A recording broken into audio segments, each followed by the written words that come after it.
Mesdames, Messieurs, peuple congolais, le dictateur Denis Sassou Nguesso a divisé ce pays-là en deux parties. Le nord, c'est pour lui, et le sud, c'est pour ses pions, ses complices et ses victimes. Et pourquoi ses victimes? C'est pour souder le nord derrière lui. Et donc, à chaque crise politique ou échéance électorale, il va toujours s'acharner contre la population du Sud Congo, qui couvre 2 tiers de la population congolaise, et majoritairement située dans les villes de Brazzaville, la capitale, et Pointe-Noire, la capitale économique. Mesdames, Messieurs, peuple congolais, pourquoi s'inquiéter de la chute inévitable de Denis Sassou Nguesso? Pour commencer, je vous informe que un qui n'a jamais commis d'erreur n'a jamais tenté d'innover, disait déjà Albert Einstein. Nous, peuple congolais, on en a commis des erreurs depuis 2015, en passant par 2016. Et Denis Sassou Nguesso a commis aussi ses erreurs. Mais lui, il innove contre nous, peuple congolais. Et nous aussi, individuellement et collectivement, nous devons aussi innover contre lui. C'est une affaire de survie, la vie ou la mort. On n'est plus dans l'humanité. Donc, nous avions commis des erreurs en 2015, puis 2016. On n'a pas surmonté nos épreuves pour s'entendre ensemble comme un bloc, selon les différentes officines et autres, pour le faire partir. Mais Sassou, lui, il a aussi commis ses erreurs, mais il a innové. Et c'est la raison pour laquelle il est encore là. Et jusqu'à combien de temps encore, mesdames, messieurs, peuple congolais? 2, on apprend toujours des erreurs des autres. On en a vu partout où les peuples ont échoué contre les tyrannies. Mais on apprend aussi des victoires des autres, des techniques des autres. On en a vu ce qui s'est passé en Algérie, au Soudan, aujourd'hui ce qui se passe en Côte d'Ivoire.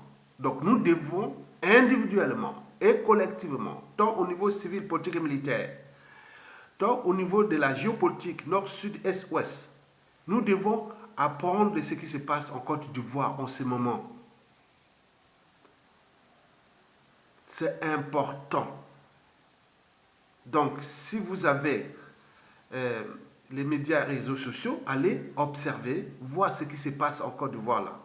C'est un cas d'école de la lutte d'un peuple contre une dictature. Et donc, vous allez observer quelque chose de similaire, d'identique, de déjà vu, qu'on a vu au Rwanda en 1994, comme on a vu chez nous au Congo. Cela veut dire que les dictateurs se copient les uns des autres. Les dictateurs France-Afrique, ils se copient. Les méthodes antidémocratiques, antisociales et surtout criminogènes. Donc, vous allez voir que c'est identique. Ils copient les uns et des autres. Et c'est ce que je vais vous le démontrer. Mesdames, Messieurs, peuple congolais. Donc, le dictateur Denis Sassou Nguesso est en train d'apprendre de ce qui se passe en Côte d'Ivoire. Et inversement, nous devons aussi apprendre. Mesdames, Messieurs, peuple congolais. Denis Sassou Nguesso va tomber. Il va tomber. Il est fini, vraiment fini. Je vous ai parlé des indicateurs ou des signaux sociopolitiques, socio-économiques qu'on appelle macroéconomiques et humanitaires aujourd'hui. On ne joue pas aux dictateurs sans argent. Il n'en aura pas. Tout ce qu'ils font là, il a du manifeste de Brazzaville et tous les événements qui sont en train d'organiser là. Il s'agit seulement de la diversion. Et après cette diversion, ils jouent la ruse et la barbarie. Il ne reste que ça. Mais jusqu'à combien de temps encore? Mesdames, Messieurs, peuple congolais, le dictateur Denis Sassou Nguesso va tomber. Il doit tomber. Le problème, c'est qu'il faut s'inquiéter grave de sa chute. Et pourquoi? Pour ce faire, nous allons comparer les méthodes employées par Alassane Dramane Ouattara en Côte d'Ivoire et celles de Denis Sassou Nguesso que nous avions déjà connues depuis de nombreuses années, depuis presque 40 ans, de Denis Sassou Nguesso dans ce pays. Et c'est là que vous allez voir que c'est inquiétant. Pendant la chute de Sassou Nguesso, j'ai des réseaux qu'on appelle les Aïrois, ou la République démocratique du Congo. Ils nous signalaient, ils disent non, Brazzaville, oh, votre pays est infecté de mercenaires. C'est partout, tout le pays est, des mercenaires sont en cellule dormante. Les mercenaires, les ministres sont en cellule dormante. Ils vivent tous les jours, mais ils attendent le moment venu. Leur problème, c'est que Sassou ne dégage pas. Et la fin ne justifiera pas les moyens employés contre ce peuple. S'il s'agit d'arriver même au génocide comme au Rwanda, on va arriver pour que Sassou reste là. Donc, mesurez-vous le danger. Donc, on ne joue plus aux amateurs, ni aux émotions, ni à l'appartenance. On joue à la raison. La raison de douter, de se structurer, de penser, de s'organiser, d'agir. Regardez ce qui se passe partout dans le pays occidentaux quand ils font des guérillas, des manifestations, des techniques contre les polices, autres. Vous voyez que c'est le cerveau qui agit, ce n'est pas l'émotion. L'émotion, c'est la peur, la joie, la colère, la tristesse, la soumission, autres. Non, la raison se dit, ah tiens, il est passé là, je dois chercher la solution. La raison, c'est la solution. Parce qu'on s'adapte, comme disait Charles Darwin. Ce ne sont pas les êtres les plus fortes ou les plus intelligents qui survivent, mais ceux qui s'adaptent au changement. Et sur ce plan, Sassou est en avance dans ces méthodes liberticides, antidémocratiques, antisociales et qui nous gênent contre nous, peuple congolais. Donc nous aussi, on doit maintenant se structurer. Ce n'est plus, on ne joue plus aux amateurs. Nous sommes comme dans un jeu d'échecs ou de dames. C'est un jeu cérébral. Il doit trouver des solutions pour mettre hors d'état de nuire le mal. Mesdames, Messieurs, peuple congolais, donc, nous allons comparer l'anthropologie. Quand on parle d'anthropologie, c'est-à-dire l'humain, on va comparer Dramane Ouattara à Denis Sassou Nguesso. Vous les voyez, on a deux individus. C'est comme si vous comparez Aya Tonga à tel individu. Donc, ce que je vais vous faire. Et donc, et ça, parce que l'intérêt de ça, c'est pour alerter et éveiller nos populations du Sud-Congo, qui sont des Congolais originaires du Sud-Congo, qui Sassou Nguesso a pris pour ça l'habitude d'aller tuer les massacrer et pour souder le Nord derrière lui. Mais depuis 2016, il y avait eu des dérèglements politiques et militaires. Donc le risque que ces opérations puissent se passer partout est élevé. Sassou est arrivé par la violence. Il ne partira que par la violence. Si et seulement si son donneur d'ordre, la France-Afrique, dit non, stop. S'il ne dit pas stop, Sassou ne partira pas. Aujourd'hui, le pays est surendetté pour rien, ruiné et détruit. Avec des millions de vies détruites, tout. C'est une poudrière. Sassou ne va pas lâcher. Tant que la France ne donne pas le quitus de non, mais écoutez, ça devient dangereux pour mes intérêts vitaux à court et à moyen terme dans ce pays, parce que tu n'es qu'un régime politique, un individu qui passe le peuple demain et qui est dans l'environnement socio-politique. Presque plus de 2/3 de la population est en défiance contre vous, Denis Sassou Nguesso, et contre nous, la France. Donc cela ne va plus durer comme ça. D'autant plus que ce pays est en train de s'enfoncer. Donc il arrivera à la rupture. Donc il essaie. Donc pour l'instant, je vous dis que Sassou ne partira que par la violence. Donc retenez bien, dans 100% des cas, il partira que par la violence. Mesdames et messieurs, peuple congolais. Maintenant, comparons d'un côté Denis Sassou Nguesso et de l'autre côté Dramé Alassane Ouattara. Donc voilà le tableau que j'ai fait. Donc nous allons comparer des deux côtés. J'écris quand même mes dessins. Donc ce tableau-là que je vais vous lire. Vous avez compris. Donc Denis Sassou Nguesso et Ouattara. D'abord la France-Afrique.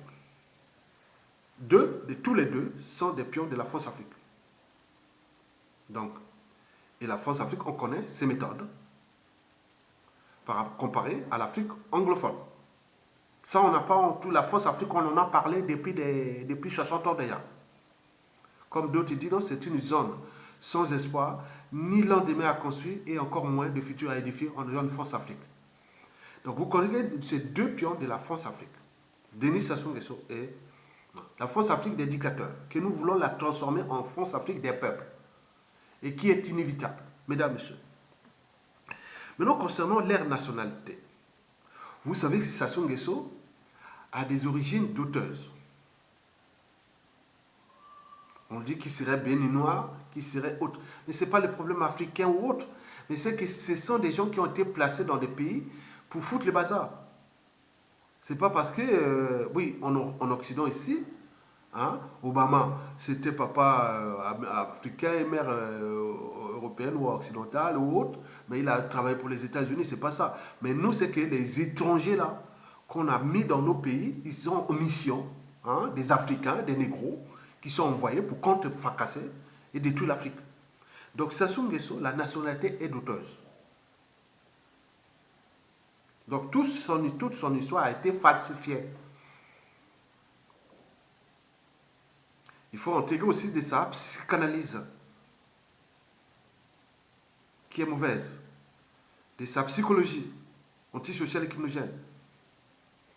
Et surtout, du milieu qu'il a vécu, qu'il a fait qu'il se comporte comme ça. Et Dramé Ouattara, c'est la plus documentée. On dit qu'il est burkinabé. Mais le Burkina Faso, c'est le pays de Thomas Sankara, des hommes intègres. Ce n'est pas le problème. C'est un problème d'individu. Mais nous, on va dire, ah oui, tiens, il est burkinabé. Non, non, ce n'est pas ça. C'est l'individu. Il a été, oui, on a trouvé un individu qu'on a dit, on te met en mission pour aller fracasser et faire des coups d'État ou briser tout ça. Comme disait un Ivoirien, dit, dès que Houphouët-Boigny avait incorporé Ouattara dans son pouvoir, on dit, ah, le chat est dans la bergère. Bon, donc, vous voyez déjà. Donc, vous voyez déjà ces gens qui arrivent doucement, doucement, qui sont en mission. C'est comme le jeu de chèques ou de dames. Donc, la France-Afrique a placé ces pions-là, qui sont là, d'autres sont endormants, des pièces maîtresses. Sassou, c'est une pièce maîtresse de la France-Afrique. Donc, avec sa nationalité douteuse comme Ouattara. Maintenant, passons à leur mode d'arrivée au pouvoir. Sassou, c'est 100% putschiste. C'est un putschiste. Il a fait en 1979, puis il a fait en 1997, à travers un coup d'État France-Afrique sanglant qui a fait plus de 400 000 morts. Aujourd'hui, le capital d'essai de Denis Sassou Nguesso a avoisiné 1 500 000 morts. Déjà plus de 800 000 morts dû à la violence à armes à feu, hein, assassinat et tout compagnie, crime de sang, de génocide et de masse. Mais il y a aussi les conditions de vie indignes qu'il a transformé ce pays, riche pays en pétrolier qui est devenu une poudrière. Vous avez tout compris. Donc il a rempli sa mission. Et donc du côté de Ouattara, bon, on a vu les conditions dans lesquelles il est arrivé au pouvoir en 2010. Hein. Donc il y a eu beaucoup de choses comme ça. Maintenant aujourd'hui, il y a des officiers, des gens des services français qui en parlent, que Ouattara, comment nous avons installé Ouattara au pouvoir contre Gbagbo. Mais auparavant, déjà donc, en 1999, avait déjà tenté un coup d'État. Mais en plus, c'est Gbagbo qui l'a aidé à avoir la nationalité ivoirienne. Et vous voyez comment il l'a retourné, il l'a foutu en prison. Donc ce sont des gens bipolaires. Bipolaires, ils sont en dissonance cognitive. C'est-à-dire des gens qui tu crois qui te disent oui, je suis d'accord avec toi, mais en fait, il n'est pas d'accord avec toi. Oui, je vais t'aimer, je vais t'aider. Non, il ne va pas t'aider. Non, je ne peux pas te tuer, mais il va te tuer. Donc, ils sont des gens comme ça. C'est comme ils sont des gens comme ça. On vient de le comprendre. Maintenant, troisième point, c'est la division. Sassou, c'est le champion du tribalisme et de la géopolitique. Depuis 1979 déjà, il a instrumentalisé, surtout organisé la géopolitique, l'art de diviser pour régner. Donc le Congo est divisé en deux parties, le nord et le sud. Le nord, c'est pour lui. Et le sud, c'est pour ses victimes, ses pions et autres. Et donc, il a toujours joué de cette géopolitique-là pour mieux ruiner et détruire ce pays-là. Et Ouattara, oui, apprend vite. Hein. En moins de 10 ans, en 10 ans, il a fait pareil. La Côte d'Ivoire, aujourd'hui, est divisée en nord-sud aussi. Le nord, c'est pour Ouattara là-bas, le sud est pour les nord. Vous voyez déjà ça. Il apprend vite, hein, en 10 ans. Ça veut dire que si on est encore 5 ans, 6 ans, oui, comme il a dit que, bon, dans un média quelque part, il dit non, quel est ton rêve? Son rêve de devenir empereur. Donc on se prépare à un empereur là, comme au Tchad, comme au Bokassa et autres, au 21e siècle, dans la zone France-Afrique. Vous imaginez, ils sont dans un monde du passé, quoi. C'est pas que depuis la fin de la guerre froide, il est arrivé à Internet, médias, réseaux sociaux, que les Africains sont de plus en plus éclairés, et hyper éclairés d'ailleurs. Et que ces situations France-Afrique du passé, au lieu d'avancer, donc ils sont là dans leur monde là-bas. Donc vous voyez quel état se trouvent ces gens-là. Donc ce sont des gens du passé. Donc la division nord-sud, c'est pareil en Côte d'Ivoire. Donc cela veut dire quoi? Qu'entre les dictateurs France-Afrique, quand ils se font des rencontres, ils sont là pour partager les tuyaux, les bons plans contre vous, les peuples d'Afrique francophone. Donc, ce qui confirme la pensée de Katia Bwanga, hein, Ketia Béatrice Safou Bwanga, alors 21 ans en 2012, avait écrit un livre paru aux éditions Edilivre, en France ici. L'ennemi du noir, c'est le noir lui-même. L'ennemi de l'Africain, c'est l'Africain lui-même. Et pourquoi? Parce qu'il existe une certaine mentalité noire qui nuit gravement à l'évolution du continent noir. Donc ce n'est pas le fait que vous êtes étranger. Nous, au Congo, on a beaucoup d'étrangers, comme dans beaucoup de pays africains, surtout d'Afrique, il y a beaucoup d'étrangers. Mais nous, on n'est pas encore arrivé à mettre des gens venus d'ailleurs et aussi avoir des postes et autres, parce que nous avons cette culture-là. Même si vous êtes un pays où on vous a adopté, mais vous venez toujours rester toujours votre truc là pour aller détruire. Donc on voit les Ouattara, on a vu les Bongo qui ont dit qu'il était congolais de Brazzaville. Bon, on a vu les Kabila qu'il était rwandais. On en multiplie ces exemples-là qui est dans la zone France-Afrique. Donc ce n'est pas le fait d'avoir des origines étrangères qui fait de vous le problème dans le pays où vous allez peut-être faire votre vie ou même diriger ce pays. Mais c'est nos mentalités africaines. Toute l'Europe occidentale est dirigée par des gens venus de par-ci, par-là, de toute l'Europe. Mais pourquoi pas nous, Africains? Donc c'est nos problèmes qu'il faut réformer. Il faut repenser notre modèle anthropologique. Donc, le sens de l'intérêt général, le sens du patriotisme africain, le sens de faire ce que tu peux. Mais pourquoi les Africains, qui sont des nationalités occidentales, hein, beaucoup d'Africains sont des nationalités américaines, canadiennes, des pays européens comme la France, la Grande-Bretagne et autres, mais plutôt certains, ils sont des députés, d'autres ont été même ministres, ils ont travaillé bien. Mais pourquoi là-bas, dès que vous arrivez, vous êtes là pour détruire? Donc, il faut voir les conditions dans lesquelles ils sont installés au pouvoir. Il y a eu des nationalistes africains qui sont pavanés partout, aller chercher là où faire la révolution. Dans les années 60, vous imaginez. Nous, au Congo, Brazzaville, ils venaient du Sénégal. Ils venaient de partout pour aller chercher là où faire la révolution en Afrique. Comme les djihadistes et autres, il faut comme ça. On était comme ça dans ces années-là. Il faut qu'on réponde ça. Donc l'idée de l'éducation est aussi dans nos pays demain que nous sommes tous africains. Que la citoyenneté, ce n'est pas par appartenance ni par origine, non, c'est l'individu, dès qu'il arrive là, j'adopte les institutions, la constitution, j'adopte le cadre de vie et le mode de vie et tout compagnie de ce pays pour l'aider à avancer parce que on est dans un pays africain, l'ensemble des pays, ça s'avance comme ça. Donc vous avez tout compris. Donc maintenant, toujours Ouattara et Sassou Nguesso, les deux ont désarmé les armées de leur pays. Au Congo, c'est maintenant que des miliciens claniques et des mercenaires. En Côte d'Ivoire, c'est pareil. C'est pareil. En 10 ans, Dramé Ouattara a transformé l'armée ivoirienne en une armée de milices et de mercenaires.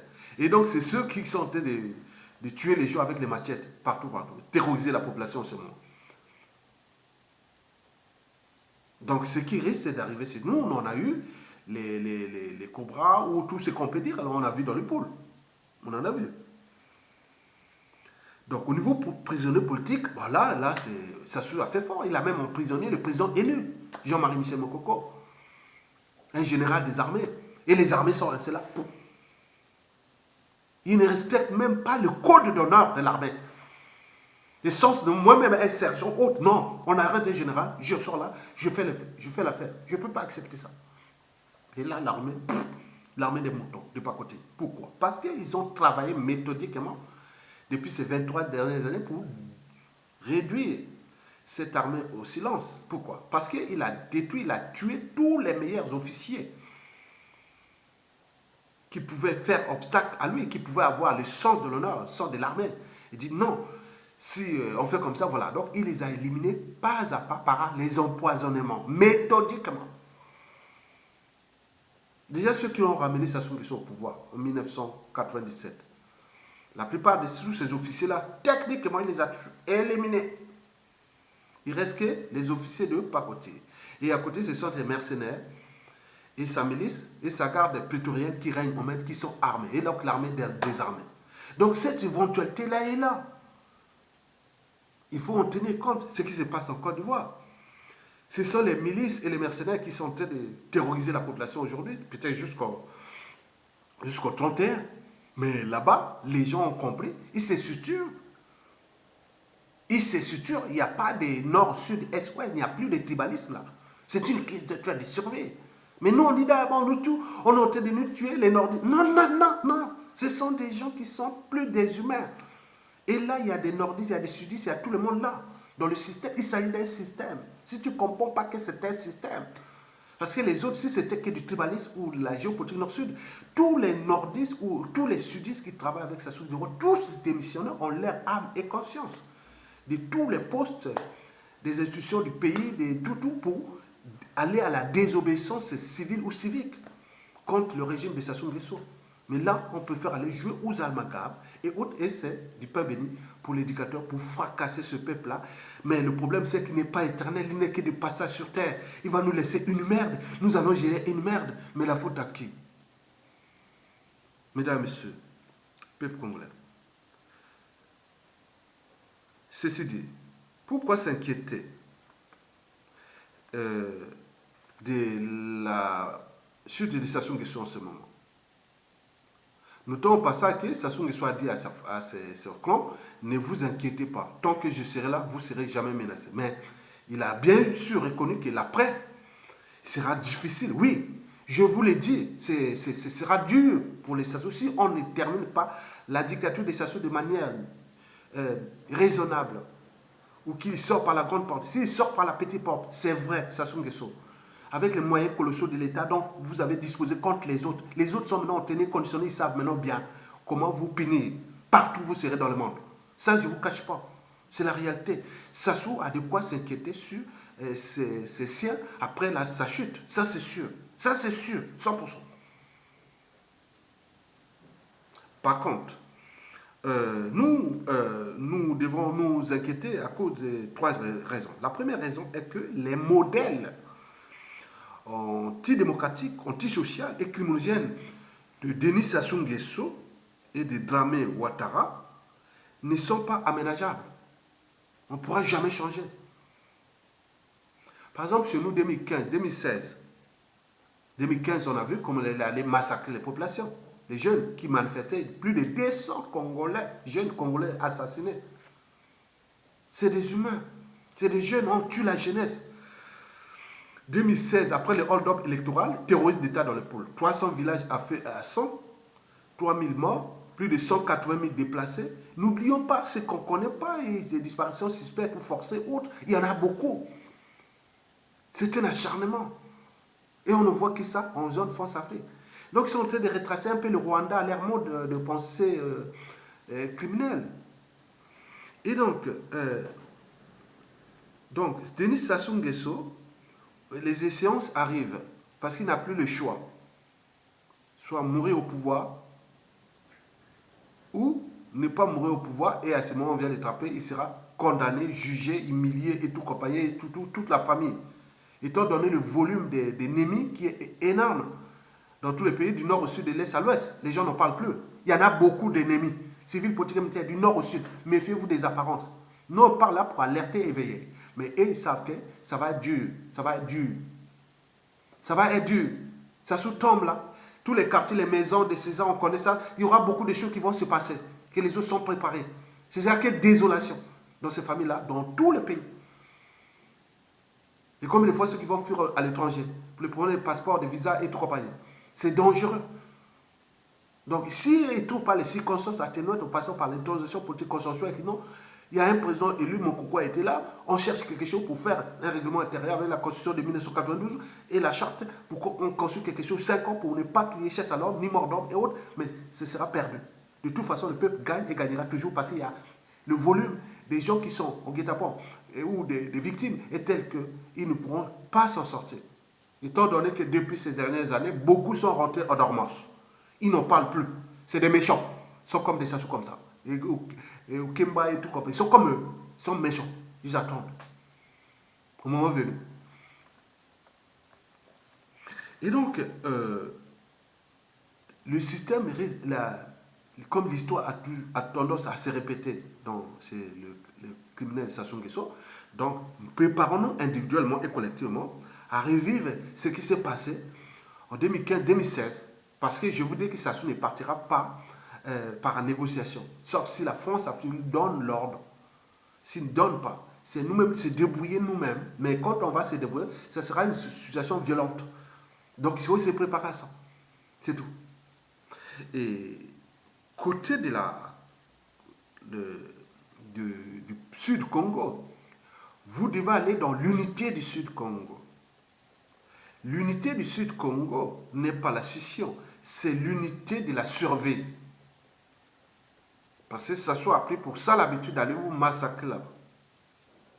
Donc l'unité du Sud va sur le mécanisme de la désobéissance civile ou autre comme on a vu qu'on voit en Côte d'Ivoire. Apprenez-vous sur de la Côte d'Ivoire. Ce qui est en train de passer là. Ce qui va arriver chez nous d'ici peu. Parce que Sassou se prépare, c'est 2021 là, il va chercher en force. Et ce sera le détonateur. Donc préparez-vous aussi. On a tout comme Nasuka. Donc là, il n'y a plus rien à faire. Lui, c'est la vie ou la mort. Mais il va utiliser les mêmes méthodes pour terroriser, tuer et autres. Donc vous voyez déjà ce qui se passe en Côte d'Ivoire. Donc en Côte d'Ivoire, il y a des miliciens, des mercenaires, et qui sont en train de terroriser les gens dans toutes les villes. Donc ils auront repéré les poches, là où de l'opposition qui résiste contre ces présidentielles du 31 octobre 2020. Donc ils sont en train de chercher à l'éliminer. Vous voyez comment rentrer dans un campus universitaire, lieu du savoir et de la connaissance. Ils sont allés là-bas chercher à massacrer les étudiants. Il devait y avoir un carnage. On machette. Ce sont des milices et les mercenaires de Ouattara. Rentrez à l'université.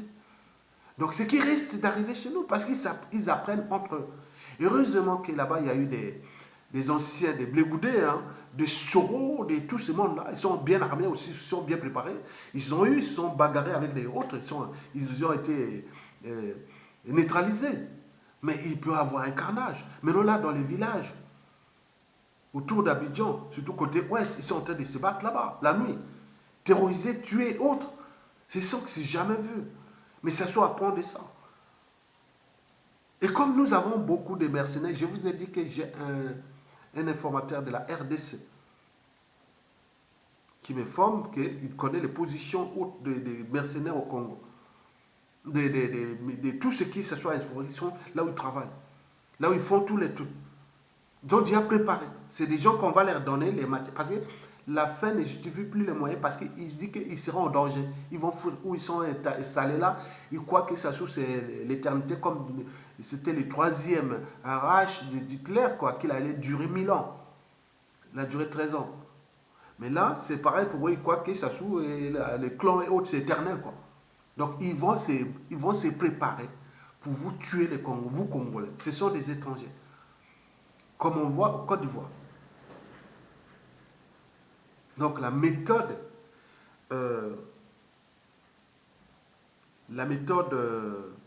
rwandaise est maintenant appliquée au Côte d'Ivoire en ce moment.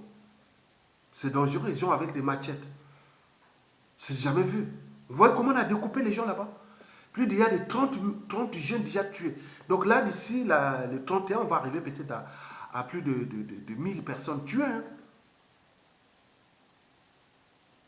Donc vous voyez ça, le monsieur là qu'on croyait dramé, moi je le voyais comme ça, bon, pour la communication quoi. J'ai dit non, non, non, c'est pas bon. C'est pas bon, ce qu'il fait. C'est pas bon. Donc, d'où l'intérêt pour nous d'observer et de voir des techniques, parce que ça soit apprendre des techniques Côte d'Ivoire là. Je vous dis, je suis en train de vous informer. Il apprend de ces techniques-là. Ils sont en train d'apprendre. Peut-être même, si Ouattara réussit ou pas, ces gens-là risquent d'être exportés et les ramener au pays, hein, ces criminels-là. On va les mettre dans les avions qui atterrir à l'aéroport international et privé de Lombo. Ils vont les garder là-bas. Le temps venu, que ça se va faire, il va les mettre, ces gens qu'on va lâcher pour aller venir massacrer dans le sud avec les machettes. Vous voyez voir, Pointe-Noire là, les gens passent dans la rue, tirent sur les gens. Kaboulou, on ne sait même pas, ils ne parlent même pas français. Même ce qui s'est passé dans en Kaye et tout ça, il y a beaucoup de gens qui disent que ce ne sont pas des Congolais. Ils ne parlent même pas langue haute. Mais c'est ça. Donc il faut en tenir compte qu'il y a des gens qui ont préparé des criminels, des assoiffés de sang. Ils ne savent même pas qu'est-ce que c'est. Ils vous tuent comme une bête haute. Donc préparez-vous au sud, dans l'unité du sud. Donc, ils doivent informer, comme l'a dit voilà, à Abidjan, à partout de nous. Regroupez-vous au village, ressoudez-vous, attendez qu'ils viennent, voilà. Faites, les jeunes ont fait des techniques, ils sont allés cacher. Et les jeunes sont allés se cacher avant là dans les forêts et ils attendent au moment qu'ils voient que les milices la passent, ils attaquent aussi. Parce que la meilleure défense, c'est l'attaque. Donc, ils font ça aussi. Donc là, ça devient vraiment, le gars là va terminer sa tyrannie. Peut-être à la CPI, à la place de Gbagbo, hein, parce que là, c'est dangereux. Hein. Moi, je dis qu'avec cette élection, il devait peut-être aller dire, bon, Gbagbo, Ouattara et Bédié, bon, ne se représentent plus, il devait être sage, autre. Mais là, il ne veut pas, donc il sait qu'il a fait trop de mal dans ce pays. Mesdames, Messieurs. Donc, on apprend toujours des autres, donc il faut comprendre ce qui se passe en Côte d'Ivoire. Et parce que les Bédié... excusez-moi, Ouattara, ils s'entraînent, tous ces gars-là, comme c'est passé au Togo. Ils se sont entraînés là-bas au Togo aussi. Donc ils sont là, c'est des dictateurs, ils sont en fin de cycle de vie. C'est les derniers, c'est les dernières lignes. Parce que je dis, l'Afrique a changé et va changer. L'Internet est passé par là, les Congolais, les Africains et tout compagnie se forment, sont éclairés. Et donc c'est un processus. Donc là, ils perdent leur temps à tuer leurs semblables pour maintenir soi-disant un ancien ordre mondial, Force Afrique, qui est à bout de souffle, au bout de rouleau. Donc il faut aller passer à d'autres modèles de Force Afrique, c'est-à-dire la Force Afrique des dictateurs à la Force Afrique des peuples. Donc la Force Afrique des peuples, c'est le modèle anglo-saxon en Afrique. Pas d'ingérence, pas de ceci, on fait des affaires, on fait des stratégies, on est là. Mais pourquoi aller massacrer, laisser des gens massacrer des humains, tuer, c'est quoi? Au XXIe siècle? Non, c'est pas possible. Mesdames, Messieurs, la deuxième raison est politique et France Afrique à la fois. Parce que ces gens-là, bon, on fait certainement du mal à ces peuples-là, ça soit fait du mal aux Congolais. Et Ouattara, pareil. Donc, ils n'ont plus de choix. Avec les moyens colossaux de l'État, si on les perd, ah oui, là, la voie est ouverte. les positions d'un État, l'État sont indépendants. Le Congo pourra introduire les dossiers de la CPI ou de tout ça, tout ce qu'il y a au pays, avec tout ce qui s'est passé. En Côte d'Ivoire, pareil. Donc là, ils sont obligés à faire des surveilles. Donc ils surveillent. Donc quand ils sont en surveille, mais nous aussi, on doit être en situation de surveille. La vie ou la mort. Parce que là, à ce moment, vous laissez les émotions à côté. Vous placez la raison. Et c'est par la raison qui vous permettra de se structurer, s'organiser et d'agir comme se passe en Côte d'Ivoire. Vous voyez l'opposition là de la Côte d'Ivoire là. Ce ne sont pas des commerçants. Hein. L'opposition ivoirienne n'est pas comme marchande. Non. Ce sont des gens qui ont des convictions. Or, pour convaincre quelqu'un qui a des convictions, c'est très difficile. Or, que nous, au Congo, on a une opposition marchande. C'est des commerçants. C'est pourquoi ça les a tous corrompus facilement. Ils ont roulé le peuple dans la farine comme voilà. Donc il faut prendre ça comme une réalité. Donc ne jouez pas à la géopolitique nord-sud ou autre. Les autres peuvent aller citer les opposants qui sont d'appartenance de leur truc. Très bien, vous perdez votre temps. Les autres, on en rigole parce qu'on va vous fracasser à cause de soutenir un individu qui vous a trahi plusieurs fois et vous continuez à jouer toujours ça, mais c'est le problème. Donc, nous devons savoir que nous avions cette opposition des commerçants, alors qu'en Côte d'Ivoire, vous avez vu comment ils se sont unis. Vous avez vu ce qui s'est passé au Soudan. Ça marchait. C'est des gens qui avaient des convictions. On a vu en Algérie, on a vu au Bolivie. Aujourd'hui, ça chauffe au Chili. On voit que ça chauffe partout. Donc, les peuples se libèrent. Seule la lutte libère. Sans lutte, il n'y a pas de liberté ni de la dignité d'un peuple. Sans lutte, il n'y a pas de justice rendue à un peuple. Sans lutte, il n'y a pas de respect, même des institutions, constitution, loi et règlement d'un État.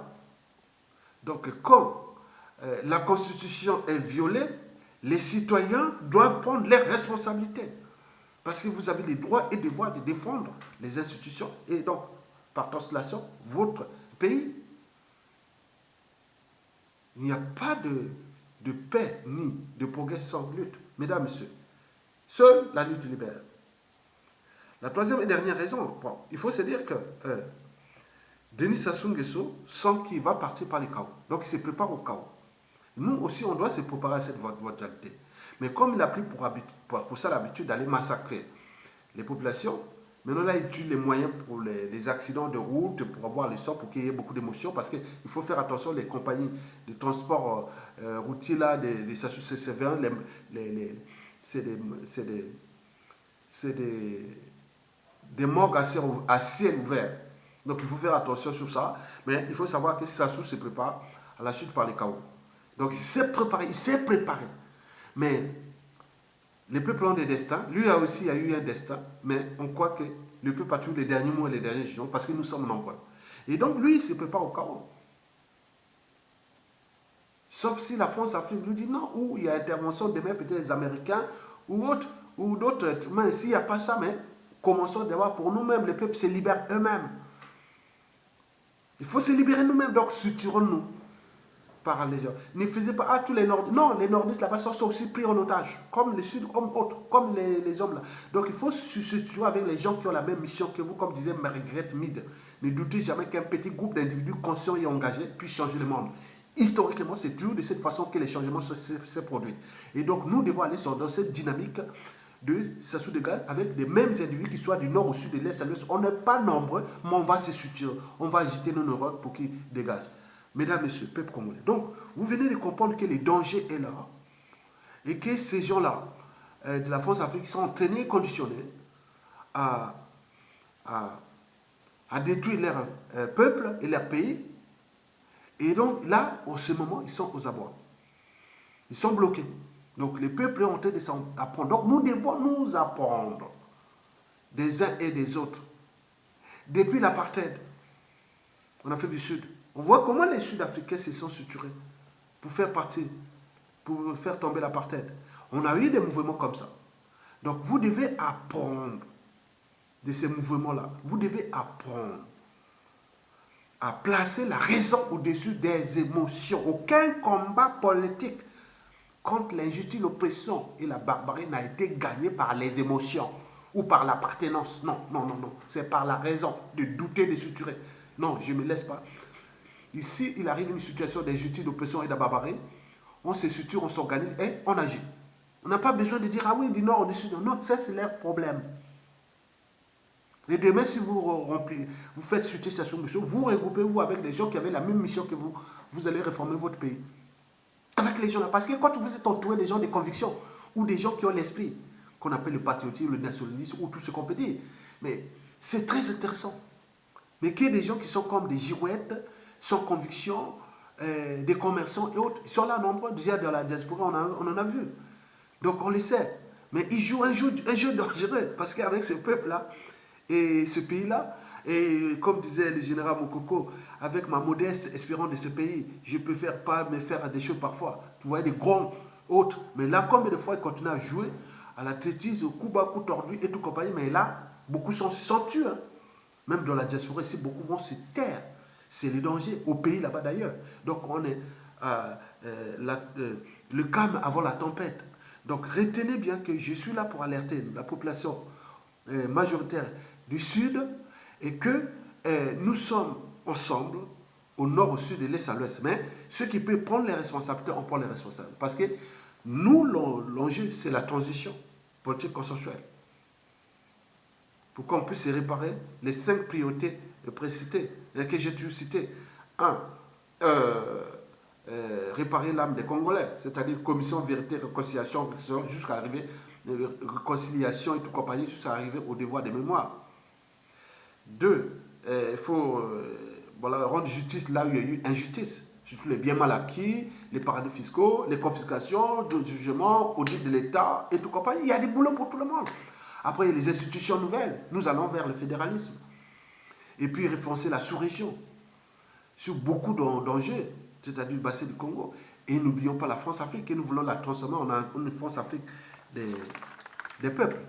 Et donc, il y a beaucoup d'enjeux. Et l'enjeu aussi d'autres puissances économiques qui veulent être dans notre bassin parce qu'il est le plus riche du continent. Donc, nous aurons à heurter entre les différents enjeux de puissance à l'échelle du bassin du Congo. Donc, comment trouver les stratégies là de s'adapter, hein, que ce soit gagnant-gagnant, entre les enjeux des puissances et tout compagnie. On a les solutions, on a les stratégies. Donc, vous avez tout compris et merci beaucoup et à bientôt. Et la lutte continue. Donc, au Sud Congo, vive l'unité du Sud Congo. Hein, voilà, donc c'est une affaire de surveiller et aussi des stratégies pour que ça se dégage. Donc, celui qui vient contredire autre là, on le sait.